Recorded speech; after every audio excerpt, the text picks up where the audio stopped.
This is the Rebel Call channel. Welcome to today's show. The would-be assassin for the second time who has tried to take the life of Donald Trump. Of course, this is according to the script that's fed to us from the government, aka the mainstream media, who is playing with the minds of many, many people who are buying into these absolute psychological operations that they are carrying out on a day in, day out basis. Now we have two attempts on Donald Trump's life. Both times the CIA, of all people, right, who everybody blames and says is trying to take Trump out. All the conservatives believe they are trying to take Trump out. Somehow continually are missing him. And these people actually think that somehow, by the grace of God, Trump just continues to dodge bullets. It's incredible. They are being worked on both sides, conservatives and Democrats, who refuse by their own will to remove themselves from the left-right trap that they are stuck inside of, the hive mind that they believe each opposing side is stuck in. They're all stuck inside of. And they've given us the ID of the shooter, Ryan Ruth, 58, of Hawaii. And in digging into the past of Ryan Ruth, including an interview I'm going to play for you, you can see that this is clearly a government asset. Somebody who's had his brain fried, because you'll see an interview of him talking and you'll say to yourself, well, doesn't sound like somebody who would go and try to kill. He sounds like a hippie in a lot of ways, but he mentions a lot of clues in his interview that we would know for a fact that he's a government asset. You could look at some of these photos of him, folks. Loves standing in front of the flag of every single country. Clearly, somebody who supports what? Supports all flags. Supports a new world order, wouldn't you say? And he, of course, conveniently has been spending the last few years living in Kyiv. You know, over in Ukraine. That's where he's been living. If that's not going to gaslight the conservatives, I don't know what will. He's been living in Kyiv. So what does that mean? Why does that matter? Well, if you're not familiar with what's happening in Ukraine, other than the stuff you're getting fed from the media, Ukraine is CIA headquarters, okay? The CIA's main base is over in Ukraine. This guy claims, from what we've seen and been told in an interview I'm about to play for you, he's been living in Kyiv. So clearly, some random civilian is not going to be living over there, being able to pay rent over there in what we're told is a war zone over there. He's just hanging out over there, standing in front of banners that have all the flags of all the countries. And what is he trying to say? He's trying to talk about oneness.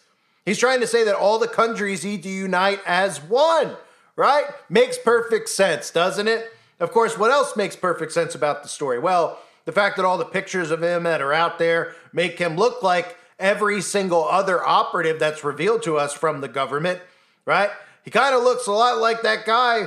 If you look at the picture I'm about to show you, the video clip, where you could see him with his hair dyed, looks a lot like the guy in Aurora, right? They all look the same. They all fit a formula. They look like their brains have been fried because their brains have been fried. And this guy is likely sent there to misfire shots, if any shots were even fired in the first place, because it's hard to believe that anybody could even get near Donald Trump at this point. But of course, they give us footage, they give us photos almost a few hours afterwards, very quickly and conveniently that they give us this evidence out in public, right? And what do they give us? Well, they give us him being arrested. This picture you'll probably see all over the place with his shirt pulled up over his head. You even get to see conveniently how he's hung things on a metal fence, which looks like a very bootleg fence that would not be around Mar-a-Lago. But of course, he also conveniently left what on the fence? Well, his gun. Because come on, anytime you would go and attempt a crime on someone, you would leave your gun that's registered to you behind, would you not? Or even if the gun isn't registered to him, why would you drop it against a fence and then run? I mean, the whole thing is obviously another story with holes in it. And they don't even care to fill the holes with a story or a narrative that works because they know all they need to do is gaslight everybody on both sides. And it's working. And it works every time. Because again, if you're stuck in the left-right, you believe everything that the news spews out. So let me play for you this clip. This is an interview that he did with Newsweek. How convenient, right? Because we could all get interviews with Newsweek, right? I mean, me and you could get on Newsweek, right? I could even talk on a platform like this openly and freely. But, you know, this guy's just randomly on Newsweek. And what is he talking about on Newsweek? While, of course, He has half of his hair dyed white, and the other half is a purplish black. It looks a little bit of a tint of the two. It might just be the lighting that's going on. But what is he, a big fan of Sia? Huh? Is that what he's doing? He's a big fan of Sia, so he has his hair dyed. Or, of course, is this another Freemasonic calling card? Because we all know about the black and white Masonic checkerboard floor, right? At every Freemason lodge, we know the importance of the colors, black and white, the duality. And he even tells us in this clip I'm playing for you right now, he tells us about how this stuff going on over in Ukraine isn't gray. It's black and white. It's as clear as black and white. It's as clear as good and evil. And as he continues his rant, he goes on to talk about how everybody needs to be one unit, one collective. Very interesting. That's what you would call a New World Order narrative, wouldn't you? Listen to this Manchurian candidate slash CIA asset. Please tell me who you are and why are you here? I'm 56, from the U.S., from North Carolina originally, so I live in Hawaii now, so flew all the way from Hawaii here. So the question as far as why I'm here, to me, you know, a lot of the other conflicts are gray, but this conflict is definitely black and white. This is about good versus evil. This is a storybook, you know, any movie we've ever watched, this is definitely evil against good. I mean, we're battling a situation here where, you know, the Ukrainians and the rest of the world are caring and kind and generous and unselfish and take care of one another, and it's just a matter of, you know, we need to stand up for that. That is the most important thing in the world, is just to show human beings that we're kind and we're caring and that we take care of one another and that the world is united so that we feed each other and make sure that, you know, we all move forward as one collective whole unit. So, you know, we feel the pain of one country's failure and their conflicts, and we enjoy the successes of other countries that are doing good, and we all work together. And for some reason, Russia does not grasp this concept that we're all one unit, and we have to get along and work together and be normal human beings. This is 2022. We have to work together. It seems asinine that we have a leader in a country that does not understand the concept of being unselfish and being generous and being kind and just the basic moral values that are required by human beings these days. It blows my mind. And what are you doing here in Ukraine? My initial goal was to come and fight. I think, you know, everybody around the globe should be motivated to come here and support the Ukrainians and support the army, no matter what gender, age, anything. Everybody should be here supporting the army. But I'm 56, so initially they were like, well, I have no military experience, so they're like, you're not an ideal candidate. So they said, not right this minute. So plan B was to come here to Kyiv and promote getting more people here. You know, we need thousands and thousands and thousands of people here fighting with the Ukrainians. We need, you know, we've got 190 countries around the world, and we need thousands from all of them. If the governments will not send their official military, then we civilians have to pick up the torch and make this thing happen. And we've gotten some wonderful people here, but it's a small fraction of the number that should be here. A lot of the other conflicts are gray, but this conflict is definitely black and white. We all move forward as one collective whole unit. So, of course, this guy, when you hear him talk, you could tell that something's off with him. You could obviously tell that there's no way that Newsweek would even interview this guy or put him out there. But of course, he's out there. He's connected directly to the government because he's sitting over in Kyiv as a U.S. citizen. So the government knows who's there and knows who's coming in and out. And it's a CIA hotbed over in Kyiv. And he's there. He's there, right? And he looks just like this. Kind of, like I said, he looks just like the guy from the Aurora, Colorado shooting, right? Where they look like something went short circuit. They all have the same look to them. You can identify him every time. The kid at the hook of Sandy, right? All of these guys just look the same. And what's interesting about his interview here is that he sounds like the kind of person, he's talking about unity and love and how we need peace and all this stuff. But of course, he goes and tries to assassinate someone, right? He says he's there to stand on the front lines, but he's too old to stand on the front lines. But he's there Right? And what's he doing there? Well, he's just waving the flags of every single country. I'm sure he's waving the flag of that country that loves bagels so much as well. And if you didn't hear the story of how this supposedly unfolded, you got to hear this. This is a clip from Sean Hannity. If you don't know, Sean Hannity is a CIA asset. He openly wears a CIA pin on television, Operation Mockingbird. I mean, this guy is deeply rooted in the CIA. He's a CIA operative. He openly shows you this by wearing the pin. Why would you wear a pin for the CIA? Especially if you're Fox News, who's supposedly exposing the CIA. Oh, the deep state. Oh, Trump is a victim. Right? This guy out in the open wears the pin, and he's always buddy-buddy with Trump. Well, listen to this clip that he just did of how this whole event unfolded.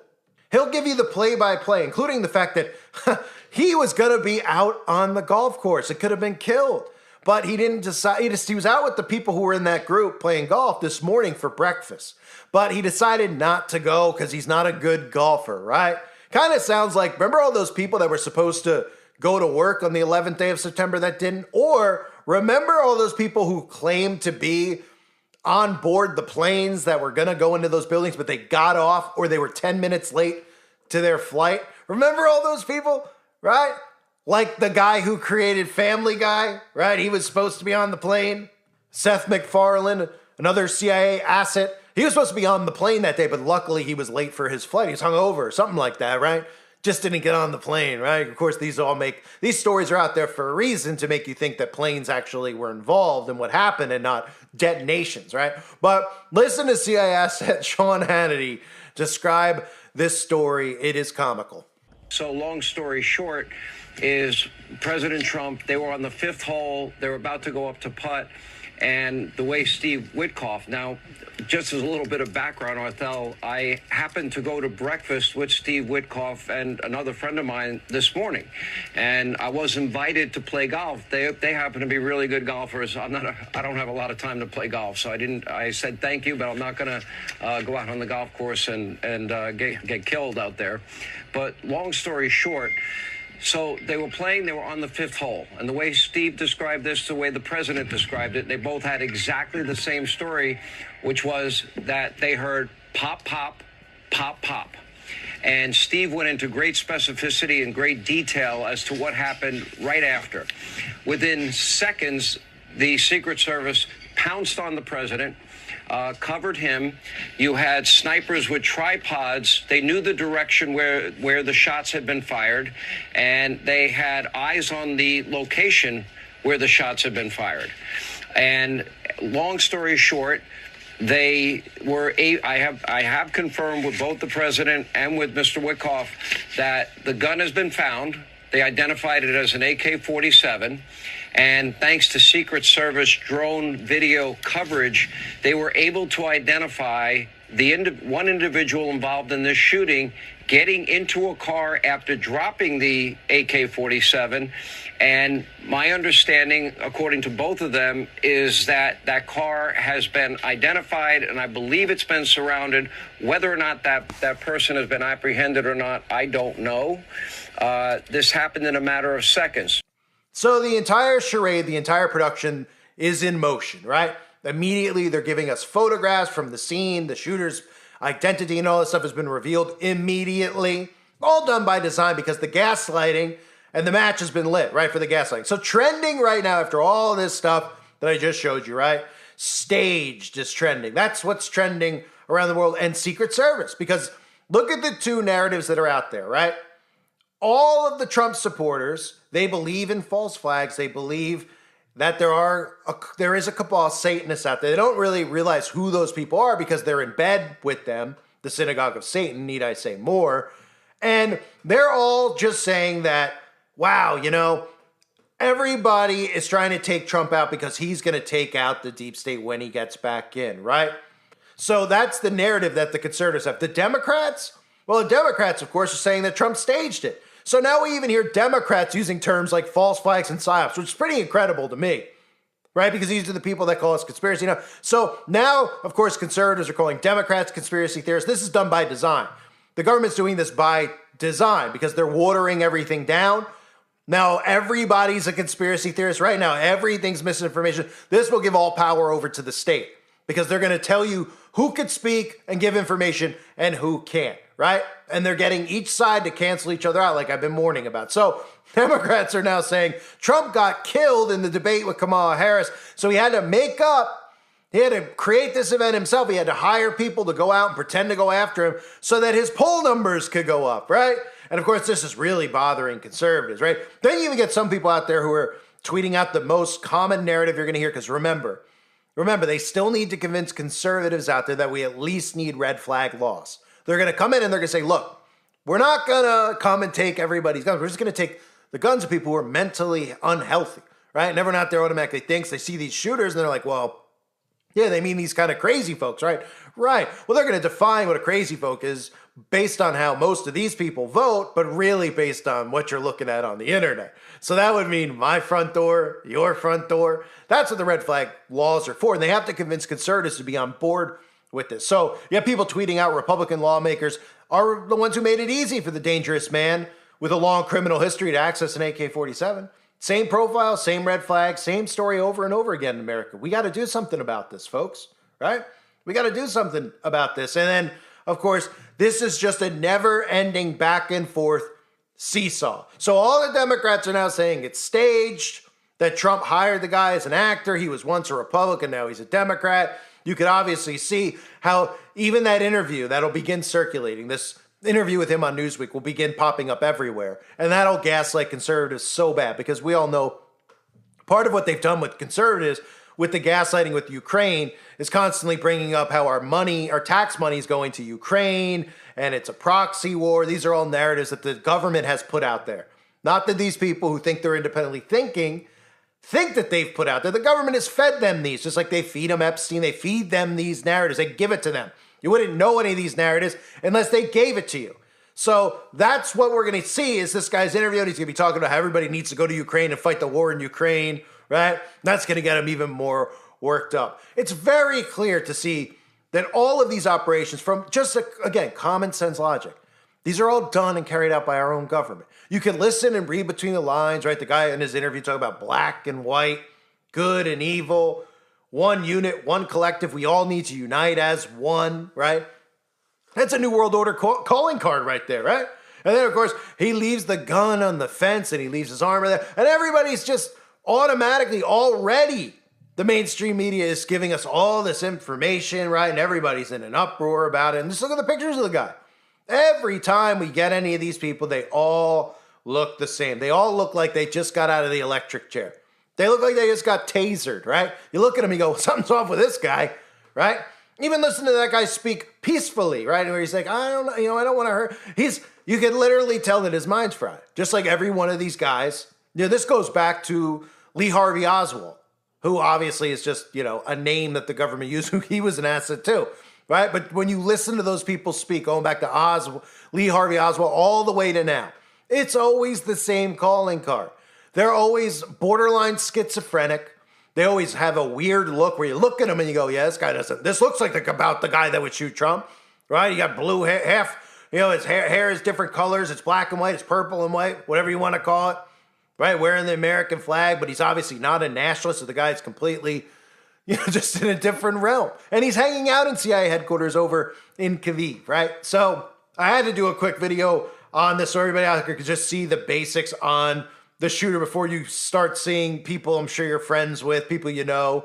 And there's people who follow my channel because they like a lot of the stuff I expose, but they refuse to get on board with this anti-Trump rhetoric because they still believe in the left-right. It's the hardest thing to get people out of is realizing that this opt-in into the corporation, this you giving your consent is what your vote is. Their consent into the tax system, your consent for them to do the things that they do to us on a day in and day out basis. Raising property tax, all this stuff is you consenting to it. That's what it is. And they think that their vote actually counts because they're putting their hope in man. And they're hoping that, well, somebody's got to do something about it. It's a lesser of two evils, that narrative. Instead of the people banding together and opting out. And you can start opting out, like I've been saying, by getting off of technology, away from technology, stop watching the news as if it's real and realize that it's all scripted. It's all fake. It's make-believe. It blurs the lines on what's real and what's not. If somebody could tell you that something's going on that's not and convince you it's real, it's like going to the movies. You go to the movies and you leave the movies, right? You go there knowing it's fake. So even if you see the greatest movie and you just, oh man, I saw this movie, it was really, really good. You still leave and you're like, well, it's fake. And even if it's based on a true story, you're like, what do you say? Everybody who sees a movie that's based on a true story says the same thing when they leave. They're like, yeah, but they stretch it. It's not, everything's not verbatim. They got to over exaggerate this and that, because it's a movie, right? But every time everybody turns on the news, they just take it as reality, right? And that's why they came up with this psyop called fake news. Because when you hear fake news, you've now been programmed to think that fake news is the government media. So CNN, these mainstream liberal medias, talking against Trump. They just go, that's fake news. That's fake news. Nobody ever talks about the news itself. They just talk about the political, lowlifes on the air who say things that get them irate, like men could have babies and all. So they go back, that's fake news. That's fake news. Fox News is fake news. But nobody looks at it overall and says, wait a minute. What if they tell us over and over and over again that the news is real, we have to put on the news to see what's happening in the world, and then they manipulate that? What would happen then? Well, then they'd be able to convince you of everything they're convincing you of that's not real and make you think that it is real, right? That your vote counts. And look what it does psychologically, these people, they get so sucked into it. So sucked in. It's almost like they don't want to let go and believe that the news is fake. But that's how everyone could break free from this hive. Realize that when you turn on the news, no matter what you're turning it on for, even if you're going, I want to see what's going on in the news, but if it's political stuff, I'll turn it off. Well, that's exactly. When you turn on, you want to see, and you're going to put on to see what's going on in these wars. That's staged and scripted too. It doesn't mean that people aren't being killed in these so-called wars. They're not wars. They're murdering individual civilians. They're murdering people. Yes, there's truth to that. But there's the war aspect. How about the fact that both militaries usually are working together? Like the stuff you see going on over in, what do you call it? The Sandland over there. I don't know what to say for the algorithm's sake. The land of bagels. That's two militaries working together. That's two, if we go back to this, I can go back to it over and over with Hamas. Hamas was started by Mossad, right? So like, Hamas is where... you could go through Netanyahu, created it. He made it. It's a branch of theirs. They're working, and people are like, well, they can't, get their brain around. They're like, what do you mean working together? Yeah, they're murdering civilians on both sides. And they're convincing you that there's a war going on and that you need to support this and you need to support that. And if everybody came out of this, there's way more of us than them. And then they wouldn't be able to meddle in our day-to-day lives. They wouldn't be able to do these things and convince you that this is happening when it's not. But everybody's already caught in. They're entrenched because they've been trained. They've been trained to think that the news is real, right? Just like they've been trained when they go to the movies, it's fake. But guess what? It's inverted. More truth in the fictional movies than there is on the news. The news is done on a green screen. It's scripted, like the moon landing. And when real events occur, like when we saw 2 buildings go down in New York City, right? Sure, I'm not saying 2 buildings didn't go down. That's what people just go, so you're going to say that never happened? They did it on a green screen? 2 buildings went down. But the entire story you were fed was all fake. Who was behind it? 2 planes doing it, right? It was just a straight up demolition that occurred. And then people go, well, what's the difference here? Well, what's the difference? Imagine that you knew that they put bombs in the building and they did a demolition with people inside the building. Imagine what people would do if they actually realized that. And who was really doing it? Their own government. Well, you would have an uprising, so to speak, no pun intended, on your hands. But instead, they create the story at their pen, right? They say, hey, we're going to blow these buildings up. This is the reason for it. This is the ritual that's going to occur. So we need to come up with a script, right? Okay, how about we have 2 planes, right? Because we fed these people stories about hijackers and planes for all these years, right? And they don't expect you to ask questions. And then when you do, when you start saying, finally having common sense and saying, can aluminum go through steel? Well, they'll just start feeding propaganda and put fake scientists on the air. And then they go, yes, it can, when the level of heat hits this. And then you got your friend you tell him that statement, and then he repeats what he hears in the news. And he goes, yeah, but when the fuel hits that level, that degree of heat, it can do that, right? And that's how they just play with you over and over. Well, they demolish and destroy and continue to take control and create stories like this to get you even more invested in the left-right paradigm. Major chaos is coming ahead. I think that's very clear at this point. Major chaos after this fake election occurs. That's what the plan is. Doesn't matter who they put in. It doesn't matter who wins because it's not real. They're going to create a major, major story. And I believe for a long time that they're going to put the Democrat in. But say they do put Trump in. I mean, you have narratives of the third, we know how they work in threes, right? Third time being the charm, being the assassination. You have the narrative now with Russia because Putin endorsed Kamala Harris. There are a lot of narratives. So all we can bank on is that things are going down in 2025. Be ready for it. And this story, I'll continue to cover the ridiculous charade that comes out of it. But now you have Democrats saying that it's fake news, it's a false flag. And watch where the censorship starts coming in. Right? Because remember, both sides have to cancel each other out on who could say what. And eventually, nobody can say anything except the state, the deep state. I thank everyone for being here. Hope you're all doing well. God bless you and your families as always.